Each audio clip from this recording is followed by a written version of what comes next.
इसी कड़ी में बिहार के मुख्यमंत्री नीतीश कुमार ने बयान दिया है। उन्होंने कहा कि देश के हित के लिए जातिगत जनगणना जरूरी है। और क्या कुछ कह रहे हैं मुख्यमंत्री नीतीश, आप भी सुनिए। हम लोगों का ये ऑप्शन हमेशा ओपन रहेगा जान जी। ये बिल्कुल सही, हम तो पहले बता चुके हैं ना भाई, 90 से हम बता चुके जी। सारी बात क्या कितनी बार रिपीट करें। हम लोगों को जो नेता थे समाजवादियों, सब लोगों ने तो एग्री किया और उस समय हम 90 की बात आप लोगों को बताए हैं और सब चीज़ के बारे में तभी से तो हम जाने। उसके पहले हमको इसका कोई आइडिया नहीं था, तो हम तो बता ही रहे हैं, बराबर बताए हैं, अनेकों बार की आप लोग के सामने भी चर्चा कर चुके हैं। तो इसलिए हम लोगों को लगता है कि सारे लोगों की जो बात थी, राय थी, अच्छा हो, ये देश के हित में है और इससे परस्पर संबंध भी और बेहतर हो जाएगा। लोग समझ नहीं रहे होंगे, अपना जाने, करना न करना अपनी बात है। आखिर आपको क्यों लगता है कि आप पीएम पोस्ट के लायक नहीं सब मुख्यमंत्री जी एक सवाल, अंतिम सवाल मुख्यमंत्री जी एक सवाल, ये जो कास्ट, अरे अब हम तो यहाँ की सेवा करते करते अब क्या अभी सब कोई हमारे मन में कोई आकांक्षा, कोई इच्छा वगैरह नहीं। मुख्यमंत्री जी कई जाति उसको तो जारी ही नहीं किया गया। तो उस दिन भी कहते कि जो पता चला कि 13 तक में ये काम जी, और हम लोग चाहते थे कि पब्लिश हो, नहीं हो सका पब्लिश। तो ये उस समय कहा जा रहा था कि उसमें ठीक आंकड़ा नहीं था, ये नहीं था। अरे भाई, तो जब ठीक आंकड़ा नहीं था तो अभी जनगणना के साथ कर दिया जाए, उससे सही आंकड़ा आ जाएगा तो और बेहतर। बिहार के पंचायती राज मंत्री सम्राट चौधरी ने बिहार में एनडीए गठबंधन की सरकार को लेकर बड़ा बयान दिया है। मंत्री ने कहा कि गठबंधन की सरकार चलाना काफी चुनौती भरा काम है। सम्राट चौधरी ने कहा कि बिहार में जो हम गठबंधन की सरकार चला रहे हैं, यानी कि एनडीए की सरकार चल रही है, और यहां हमारी सरकार स्वतंत्र नहीं है। ऐसे में हमें विभिन्न तरह की चुनौतियों का सामना करना पड़ता है। ये कहा है कि 4 पार्टियों के गठबंधन की सरकार और सभी चारों के 4 विचारधारा है, तो सब अपने अपने विचारधारा को लाना चाहते हैं। स्वाभाविक है, सब अपनी अपनी पार्टी को मजबूत करेंगे और हम भारतीय जनता पार्टी को भी मजबूत करने बैठे हैं, यही मेरा दायित्व है। इसलिए पार्टी को और मजबूत करने के लिए हम सबसे नंबर 1 कैसे हो। अभी 74 सीट हमें मिली है, इससे अधिक सीटें मिले तो हमको क्या दिक्कत है, ये जनता पे निर्भर है। हम संगठन को और मजबूत करेंगे। बिहार सरकार के पशु एवं मत्स्य पालन मंत्री और वीआईपी पार्टी के सुप्रीमो मुकेश सहनी की राजनीतिक मुश्किलें खत्म होती नजर नहीं आ रही। अब डीटीवी भारत को सूत्रों को हवाले से जो बड़ी जानकारी मिली है, खबर यह है कि आरजेडी भी सहनी के साथ बड़े खेल की तैयारी में है। नेता प्रतिपक्ष तेजस्वी यादव ने एक इंटरव्यू के दौरान कहा कि पर्दे के पीछे चीजें हो रही हैं और अब तक यह जानकारी मिल रही है कि मुकेश सहनी की पार्टी के विधायकों को आरजेडी अपने पाले में लाने की कवायद में है और इस काम में उनकी पार्टी के पुराने नेताओं को भी राजद ने लगाया है। वीआईपी पार्टी के कुछ विधायक आरजेडी प्रदेश अध्यक्ष जगदानंद सिंह से मुलाकात भी कर सकते हैं और इस पर राष्ट्रीय जनता दल की प्रतिक्रिया भी सामने आई है। राजद के प्रवक्ता शक्ति सिंह यादव ने कहा कि मुकेश सहनी के विधायक उनके साथ ही नहीं है, राजनीति संभावनाओं का खेल है। बिहार में कोई खेल होने वाला है। सीधा सवाल आरजेडी के प्रवक्ता, पार्टी के कद्दावर नेता शक्ति यादव जी से, खेल हो रहा है। खेल तो एनडीए के अंदर हो रही है, देख रहे हैं। मैं आरजेडी की बात कर रहा हूँ, तो ही तो बता रहा हूँ ना। सरकार में तो खेल इस कदर बढ़ा हुआ है कि नीतीश कुमार जी के मातहत काम करने वाले मंत्री जी नीतीश कुमार के नेतृत्व पर ही सवाल खड़े कर रहे हैं और यह एहसास करा रहे हैं कि भाजपा के अनुकंपा पर अब मुख्यमंत्री, तो खेला तो हो रहा है। खेला का दूरगामी असर क्या होगा वो तो आने वाला वक्त पता चलेगा। पर इतनी बात सही है कि जो अंतर विरोधता का स्तर जिस कदर बढ़ता जा रहा है एनडीए के अंदर में, कि नीतीश कुमार जी को पीपुल डोमेन में जाकर के बिंदुवार तरीके से इस चीज़ को स्पष्ट करना पड़ेगा, जिसमें महागठबंधन में थे तो नीतीश जी ने कहा था कि हस्तक्षेप का दायरा बढ़ाने के कारण हमने सत्ता गठबंधन तोड़ दी है। तो आज दायरा किस कदर बढ़ा है पीपुल डोमेन में बताना पड़ेगा नीतीश जी। सारे हस्तक्षेप को जनता के बीच में रखना पड़ेगा, माफीनामा के वो सारे शब्द लिखने पड़ेंगे, क्योंकि अतिवादता आप सहन कर सकते हैं सत्ता के लिए, कुर्सी के लिए। आइडियोलॉजी को आप तिलांजलि दे सकते हैं, विचारधारा को। डॉक्टर राम मनोहर लोहिया जिसे लेकर के लोकनायक जयप्रकाश नारायण जी, जननायक कर्पूरी ठाकुर जी की दुहाई देने वाले लोग कभी विचारधारा से समझौता नहीं करते। मैं फिर कहता हूं कि अगर आप चाहें तो इसको खारिज कर सकते हैं। जानकारी यह है कि विदाउट मुकेश सहनी खेल की संभावना नजर आ रही है। मेरा मतलब उनकी पार्टी के 4 विधायकों से है, जिसको आरजेडी अपने पाले में लाना चाहती है। अंदर खानी ये खेल की संभावना भी है। एक बात जान लीजिए, राजनीतिक संभावनाओं का खेल है, इसे कोई इनकार नहीं कर सकता। पर इतनी बात स्पष्ट है और ये बात सही भी है कि मुकेश सहनी जी के कोई विधायक मुकेश सहनी जी के अधीनस्थ नहीं है। उसका प्रकटीकरण उनके विधायक के बयानों से स्पष्ट तौर पे हो गया, जब उनके निर्णय के खिलाफ गए।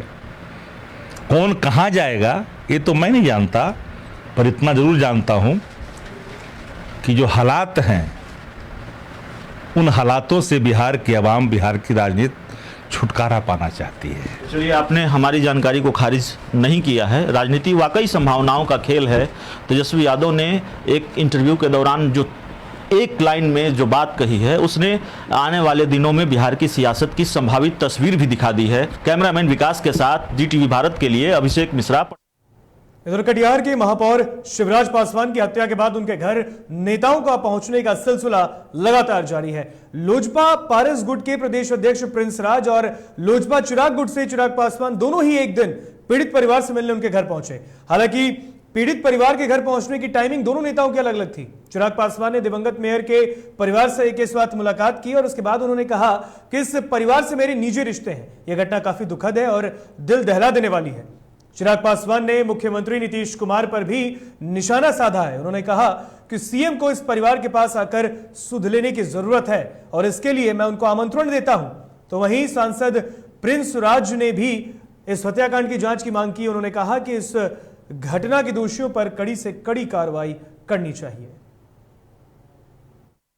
क्यों नहीं उठाएंगे? पर से मामला उठाने से नहीं होगा जब तक मुख्यमंत्री नीतीश कुमार, भाई उनके मेयर, उनके प्रदेश के मेयर की हत्या हुई है, क्यों नहीं एक बार आके वो यहाँ पर पीड़ित परिवार से मिलते?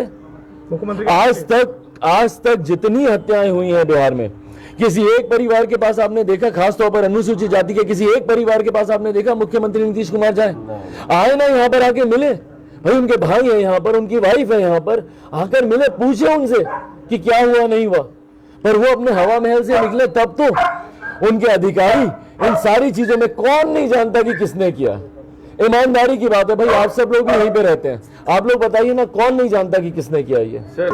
देखिए, अभी जो प्राथमिकता है उस पर ध्यान केंद्रित करें, मैं किसी और चीज पर नहीं बोलूंगा। एक बात आ रहा है, वो बोले पार्टी अभी टूटी नहीं है, चिराग जी भी साथ है, इस तरह का आप किस तरह? ये जगह नहीं है, ये माहौल नहीं है, ये समय नहीं है कि मैं ऐसे किसी भी विषय पर टिप्पणी करूँ। देखिए, हमारे लोक जनशक्ति पार्टी के 6 सांसद हैं और उनका जो राय है उनका व्यक्तिगत राय है और हम तो उनको ये कहेंगे कि वो मंथन करें कि ये जो प्रकलन हुआ, ये सब चीज़ें जो हुई और पार्टी के जितने भी कार्यकर्ता, पदाधिकारी, सांसद, इन्होंने जो निर्णय लिया वो निर्णय क्यों लिया, उनको इस चीज़ पर मंथन करना चाहिए।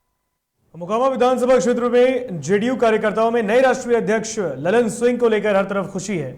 जेडीयू कार्यकर्ताओं ने ललन सिंह के राष्ट्रीय अध्यक्ष बनने पर खुशी व्यक्त की है। उन्होंने जश्न भी मनाया है। मोकामा विधानसभा जेडीयू प्रभारी अमित कुमार के नेतृत्व में शिवनार ग्राम में नीतीश ललन जिंदाबाद के गगनभेदी नारेबाजी के बीच मिठाई बांटी गई और खुशी का इजहार किया गया है। युवा जेडीयू नेता अमित कुमार ने खुशी के इस मौके पर नए राष्ट्रीय अध्यक्ष को बधाई देते हुए पार्टी की ओर मजबूती का संकल्प भी लिया।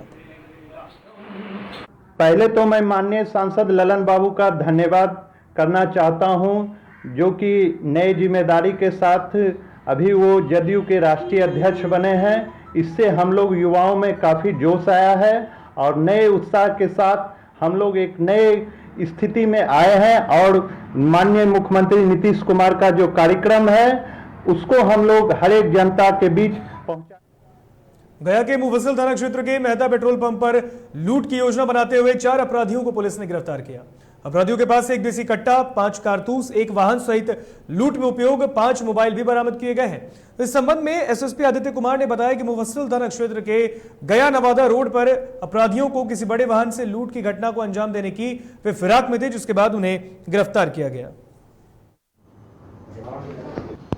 एसएचओ मुफस्सिल और डीआईओ की टीम लगी थी, जिसमें हम लोग को पता चला था कि कुछ अपराधी लोग हैं जो यहाँ पे टाउन एरिया के अंदर कहीं एक बड़ी वारदात की तो करने वाले हैं, डकैती की योजना या संभवतः एक बड़ा हाईवा वगैरह या कुछ इस तरह की चीज़ लूटने वाले हैं।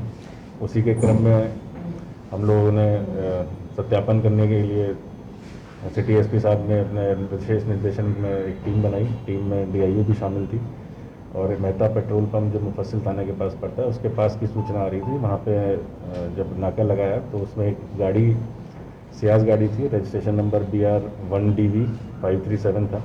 वो तेज़ी से वहाँ देख के उनको भागने लगी, तो उनको शक हुआ तो उन्होंने पीछा किया उस गाड़ी का। उस गाड़ी में लगभग 6 लोग सवार थे, जिसमें से 4 लोग जो थे रंगे हाथ पकड़े गए, 2 लोग जो है भागने में सफल हुए। पटना सिटी के गोपालपुर थाना इलाके के बैरिया इलाके में महिला ने पारिवारिक विवाद से तंग आकर फांसी लगाकर खुदकुशी कर ली। आत्महत्या की खबर मिलते ही घटनास्थल पर पहुंची पुलिस ने शव को पोस्टमार्टम के लिए भेज दिया है और मामले की जांच कर रही है।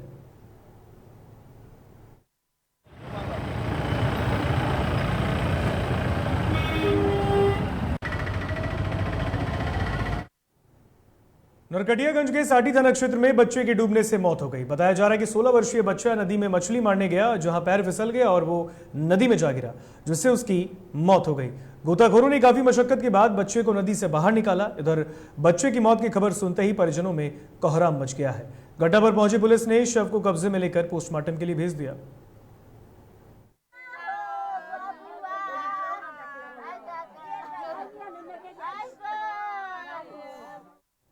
खबरें आगे और भी है, लेकिन यहाँ रुकेंगे एक छोटे से ब्रेक के लिए, कहीं मत जाइएगा।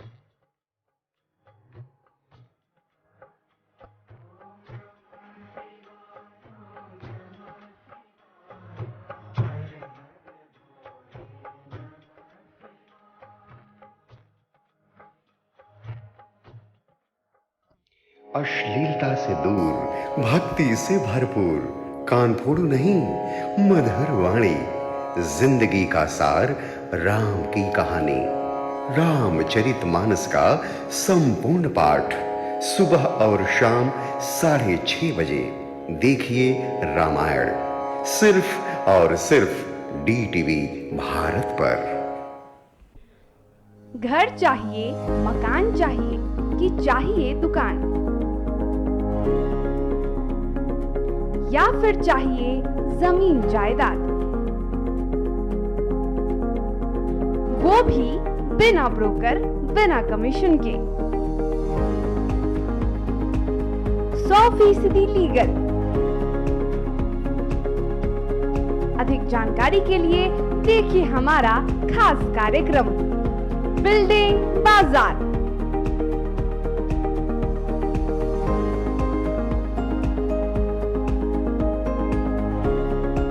Finance expert engineer Madan Gupta के साथ सिर्फ DTV भारत पर, शनिवार और रविवार रात 8:30 बजे।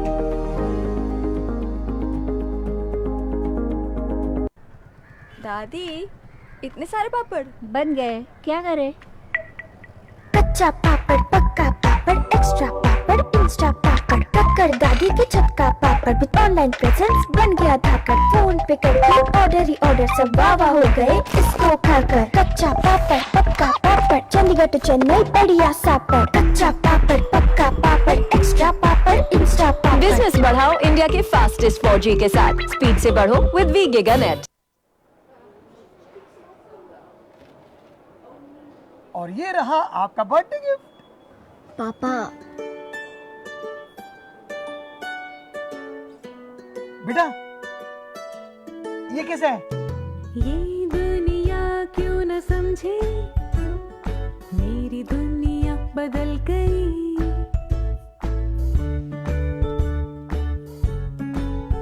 और ये देखो पीहू,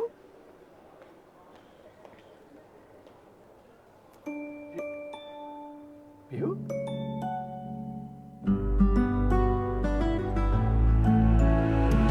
गुड़ियों से खेलने वाली तेरी गुड़िया बड़ी हुई। बच्चे कब बड़े हो जाते हैं पता ही नहीं चलता।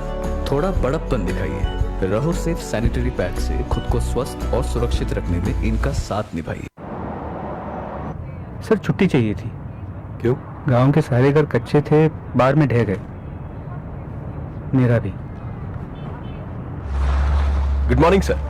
देखिए, बुनियाद भी पक्की, आपका नया घर भी पक्का, सालों साल चलेगा सर। ठीक है, ले लो छुट्टी।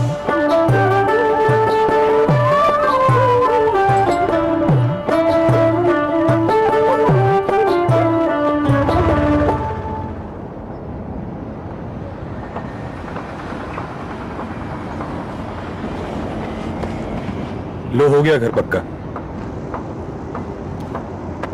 छुट्टी कैंसिल।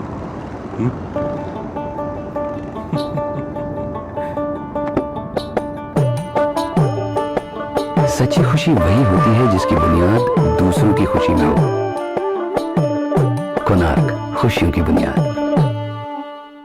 अबे गुड्डू ठीक से लगाओ बे, रिश्तेदार आएंगे तो उनको लगना चाहिए ना कि इस घर में हमारे चंदा का कितना मान सम्मान है और आज हम और हमारा परिवार कितना खुश है। हाँ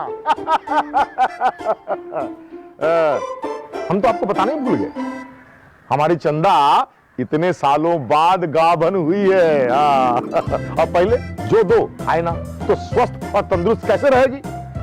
भला हो मधुसूदन गोल्ड पशु आहार का, जिसके देने से हमारी चंदा गाभन हुई और उसको एक रिष्ट पुष्ट बच्चा हुआ। अगर आप भी अपने पशुओं से करते हैं प्यार तो उन्हें दीजिए सिर्फ और सिर्फ मधुसूदन गोल्ड पशु आहार, भाग खुल जाएंगे।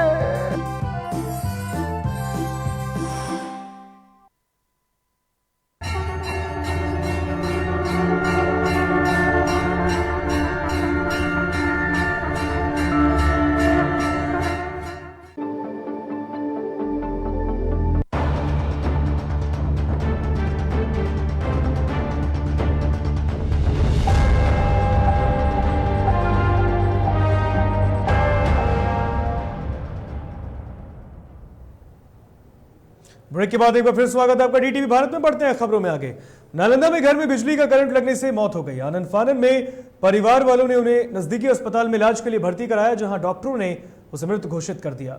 घटना की सूचना पर पहुंची पुलिस ने मौके पर पहुंचकर शव को कब्जे में लेकर पोस्टमार्टम के लिए भेज दिया है।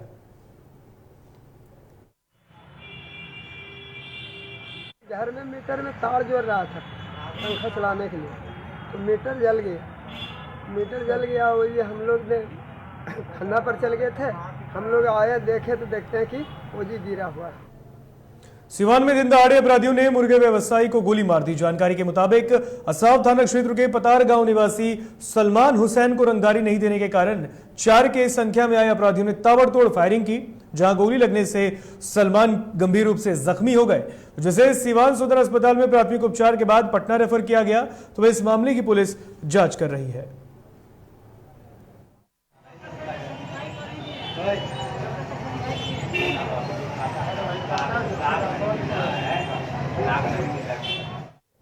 वहीं बिहार में पूर्ण रूप से शराबबंदी लागू होने के बाद भी शराब तस्करों के द्वारा शराब की खेप पहुंचाई जा रही है। ताजा मामला कैमूर जिले के मोहनिया की है, जहां पुलिस ने गुप्त सूचना के आधार पर ट्रक से भारी मात्रा में अंग्रेजी शराब के साथ चालक समेत 2 लोगों को गिरफ्तार किया है और आगे की कार्रवाई कर रही है।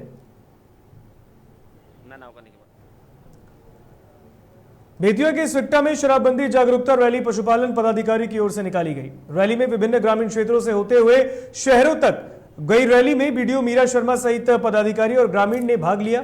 पशुपालन पदाधिकारी ने कहा कि ग्रामीणों का प्रयास समाज हित में काफी सराहनीय है, जिसमें सभी महिलाएं अपने अपने गांव में शराब से अभी भी चोरी छुपे धंधा करने और पीने वालों की जानकारी टोल फ्री नंबर पर देने की अपील की गई है।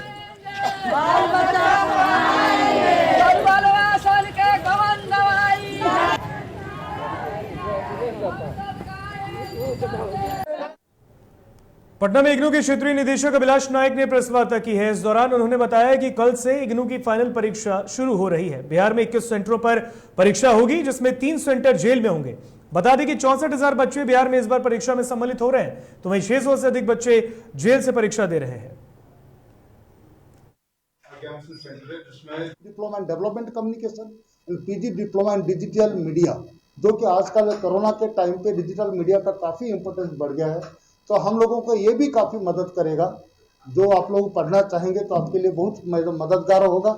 और एक है MA इन एंटरप्रेन्योरशिप प्रोग्राम भी डेवलप किया गया, जो कि आजकल देखा होगा आप लोगों ने, जो स्टार्टअप शुरू करते हैं लोग, innovative policies, innovative idea, folklore and culture studies, किसी भी यूनिवर्सिटी में कोर्सेस आपको नहीं मिलेंगे। इसलिए मैं कह रहा हूँ के बावजूद लास्ट ईयर जो है 2020 में हमारा रिकॉर्ड एनरोलमेंट रहा। पटना के अधीन हमारा 21 कैंपसिंग सेंटर है, जिसमें 3 है आपका जेल के। राकेश, सावन की दूसरी सोमवारी पर बिहार के कई जिलों में शिव मंदिरों में सन्नाटा देखा गया, तो वहीं उत्तर बिहार के देवघर नगरी कहे जाने वाले मुजफ्फरपुर के बाबा गरीबनाथ मंदिर में दूसरी सोमवारी को श्रद्धालुओं की भीड़ नहीं दिखी। इसका जायजा लिया संवाददाता रुपेश ने। पावन महीना है, ऐसे में इस वक्त ये अलग उत्साह देखने को मिलता है, लेकिन आज दूसरी सोमवारी है और सरकार द्वारा जो कोरोना को लेकर जो गाइडलाइंस जारी किया गया है कि 6 अगस्त तक सभी धार्मिक स्थलों को बंद रहना है। वहीं हम अभी मौजूद है उत्तर बिहार का देवघर कहे जाने वाला बाबा गरीबनाथ मंदिर, जो कि मुजफ्फरपुर सैयदगंज टावर स्थित है। और आप साफ तौर से देख सकते हैं कि मंदिरों का पथ बंद है और श्रद्धालु बैरिकेडिंग के ऊपर है, क्योंकि सुरक्षा व्यवस्था को लेकर जिला प्रशासन जो है बैरिकेडिंग 5 जगह जिला प्रशासन के दौरान लगाया गया है, ताकि लोग सुरक्षित रहे। जो कोरोना का गाइडलाइंस है उसका पालन हो। के पुजारी अभिषेक पाठक जी, हम उनसे जानेंगे किस तरह की विधि व्यवस्था है और किस तरह की तैयारी है दूसरी सोमवारी को। दूसरी सोमवारी को लेकर प्रशासन और सेवा दल दोनों मुस्तैद हैं। हमारे जितने भी सेवा दल के लोग हैं वो लोग और प्रशासन का भी बहुत बढ़िया सहयोग है यहाँ। लेकिन उसके साथ सरकार से और हमारे जो माननीय DN साहब हैं उनसे मेरा अनुरोध है कि कम से कम जो लोग वैक्सीन ले लिए हैं उनको दर्शन करने की अनुमति दी जाए, सर्टिफिकेट दिखाएं और दर्शन करने की अनुमति दी जाए। सावन की आज दूसरी सोमवारी है, ऐसे में कोरोना को देखते हुए शिव मंदिर के कपाट भक्तों के लिए बंद है। वहीं सुपौल के शिव शंकर मंदिर में सावन की दूसरी सोमवारी के दिन भक्तों की भीड़ उमड़ी। ऐसे में कोरोना गाइडलाइन का भी अनदेखी किया गया है। तो बता दें, आज सावन की दूसरी सोमवारी के दिन बिहार के कई जिलों के शिवालयों में जो शिव मंदिर है उनमें कहीं भीड़ देखी गई तो कहीं सन्नाटा भी पसरा गया। सुपौल का शिव मंदिर है जहां पर आप देख सकते हैं कि कोरोना गाइडलाइन को अनदेखा करते हुए लोगों ने मंदिर में जाकर पूजा अर्चना की है। सोमवारी है, पिछला बार से ज्यादा भीड़ था, लेकिन यहाँ का पब्लिक साथ दे रहा है। सोशल डिस्टेंसिंग के साथ पूजा किया जाता है, बारी बारी से पूजा किया जाता है। भीड़ कितना भी हो उससे फर्क नहीं पड़ता, लेकिन यहाँ के पब्लिक साथ देते हुए सबको अलग अलग करते हैं, सोशल डिस्टेंसिंग पालन करते हुए भीड़ काफी रहता है। और श्रद्धालु सब अपने आप आने लगा, पूजा अर्चना करने लगा। सब श्रद्धालु का मन का मनोकामना बाबा के मंदिर में पूर्ण होते गया। कैदी बाबा के नाम से भी कीजिए पर्ची। चलिए बढ़ते हैं अब झारखंड की तरफ। झारखंड के पूर्व मुख्यमंत्री बाबूलाल मरांडी देवघर के सारठ पहुंचे और उन्होंने झारखंड के वर्तमान हेमंत सोरेन की सरकार पर जमकर हमला बोला। बाबूलाल ने कहा कि धनबाद में हुए जज की हत्या को लेकर हाई कोर्ट ने संज्ञान लिया, तब जाकर सरकार इस मामले की छानबीन में लगी है और कार्रवाई कर रही है। उन्होंने आगे कहा कि धनबाद एसपी को तुरंत सस्पेंड कर देना चाहिए क्योंकि एसपी से क्राइम नहीं रुक रहा। तो वहीं उन्होंने कहा हत्या की सीबीआई जांच की भी मांग की है। सरकार गिराने, जज की हत्या साथ कई मुद्दों पर बाबूलाल मरांडी ने हेमंत सरकार पर हमला बोला है और इन सभी विषयों को लेकर दुमका में सत्याग्रह करने की भी उन्होंने बात कही है। कि बेचारा 2 मजदूर, एक तो बोकारो सेल में ठेका मजदूर पर काम करता है 300 रुपया, और एक बोकारो में ही एक ही फल की दुकानों में मुश्किल से 10,000 रुपये महीना कमाता है। और उन लोगों को पुलिस ने घर से उठा करके ले गया और जेल में डाल दिया और कहता है कि रांची के लैला होटल में सरकार गिराने के लोग साजिश कर रहे थे। बताओ भाई, हमने तो उसी दिन कहा कि भाई सरकार को जांच करानी चाहिए। तो उनके एक विधायक ने आवेदन लिख करके दिया कि जानकारी मिले उनको कहीं से कि हवाला का कारोबार हो या अच्छा दे। कई जब हवाला की उनको सूचना मिली तो फिर उसी समय आप सबने देखा होगा ना इनकम टैक्स वालों को लिया ना ईडी वालों को लिया। ये हवाला की अगर कहीं जानकारी मिले उसकी जांच राज्य की पुलिस नहीं कर सकती है, उतना दूर तक वो पहुंच नहीं सकती। तो ये सिर्फ और सिर्फ राजनीति कर झारखंड के चतरा में सरकार के श्रम नियोजन व प्रशिक्षण कौशल विकास मंत्री सत्यानंद भोक्ता अपने पैतृक गांव कारी पहुंचे और खेतों में हल चलाकर खेतीबाड़ी करने लगे। ग्रामीणों का कहना है कि मंत्री अक्सर अपने गांव आते रहते हैं और खेती भी करते हैं। आज मंत्री सत्यानंद भोक्ता ने खेतों में हल चलाया और धान रोपनी की। उन्होंने कहा कि मैं किसान का बेटा हूं, इसलिए कृषि को बढ़ावा देना मेरा फर्ज है।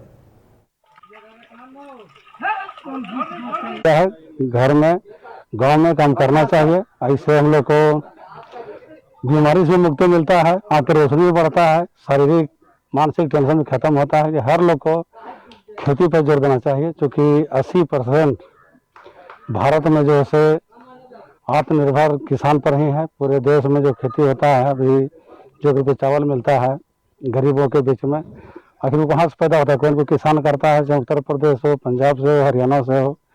तो झारखंड का जो यहाँ जो जनसंख्या है, यहाँ भी वर्तमान में 46 लाख मीट्रिक टन का धान चाहिए और उत्पादन क्षमता है 26 लाख मीट्रिक टन।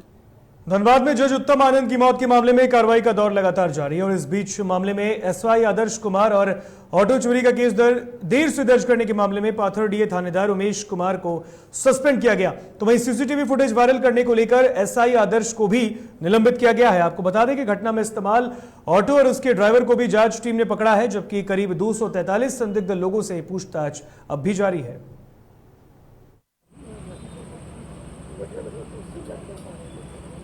झारखंड में इंटरमीडिएट काउंसिल यानी कि जैक द्वारा इस साल बगैर परीक्षा लिए छात्रों का रिजल्ट घोषित कर दिया गया। इधर परिणाम घोषित होने के बाद छात्रों में कहीं खुशी तो कहीं गम का माहौल है। आजसू छात्र इकाई जहां जैक काउंसिल के खिलाफ बीते शनिवार से यादुलित है और तो वहीं जमशेदपुर विमेंस कॉलेज की छात्राओं ने भी जैक के खिलाफ मोर्चा खोल दिया है। आजसू छात्र इकाई ने बगैर परीक्षा लिए फेल किए गए छात्रों के मामले में जैक के नंबर सिस्टम पर सवाल उठाए। छात्र नेता हेमंत पाठक ने कहा किस आधार पर छात्रों को पास या फेल किया गया है, इसकी जानकारी जब तक झारखंड एकेडमिक काउंसिल द्वारा उपलब्ध नहीं कराई जाती, छात्रों का आंदोलन लगातार जारी रहेगा। तो वहीं मंगलवार को जिला शिक्षक अधीक्षक के कार्यालय का घेराव करने और समाधान नहीं मिलने पर जैक मुख्यालय पर धरने पर बैठने की चेतावनी दी। इधर जमशेदपुर विमेंस कॉलेज की छात्राओं ने भी जैक बोर्ड पर नंबर देने में मनमानी करने का आरोप लगाते हुए कॉलेज कैंपस में जोरदार प्रदर्शन किया। एग्जाम भी नहीं लिया गया, लेकिन हम सबको कुछ बच्चों को पास कराया गया, जबकि किसी का एग्जाम नहीं हुआ है और हम लोग को फेल करा दिया गया। ठीक है, जबकि हम लोग 11th में भी पास आउट कर चुके हैं, तो हम लोग को भी तो पास कराना चाहिए ना। हमारा इसमें क्या गलती है कि हमें फेल कराया गया? हमारा प्रैक्टिकल भी नहीं दिया गया और हम लोग एक्स रेगुलर है। ठीक है, हम लोग फेल कर दिए गए हैं और हम लोग को कुछ बोल भी नहीं रहे, बोल रहे कि कॉलेज के थ्रू कुछ नहीं हो सकता। निरसा स्थित केएसजीएम कॉलेज में प्रथम दीक्षांत समारोह का आयोजन किया गया है, जिसमें बतौर मुख्य अतिथि के तौर पर निरसा विधायक अपर्णसेन गुप्ता शामिल हुई। कॉलेज प्रबंधन द्वारा दीक्षांत समारोह का भव्य आयोजन किया गया है, जिसमें कुल 9 उत्तीर्ण हुए छात्रों को सर्टिफिकेट और प्रशस्ति पत्र देकर सम्मानित किया गया। वैसे बच्चे अपने महाविद्यालय में समारोह में।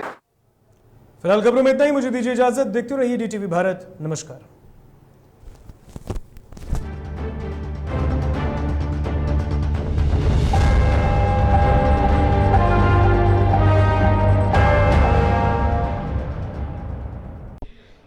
घर चाहिए, मकान चाहिए,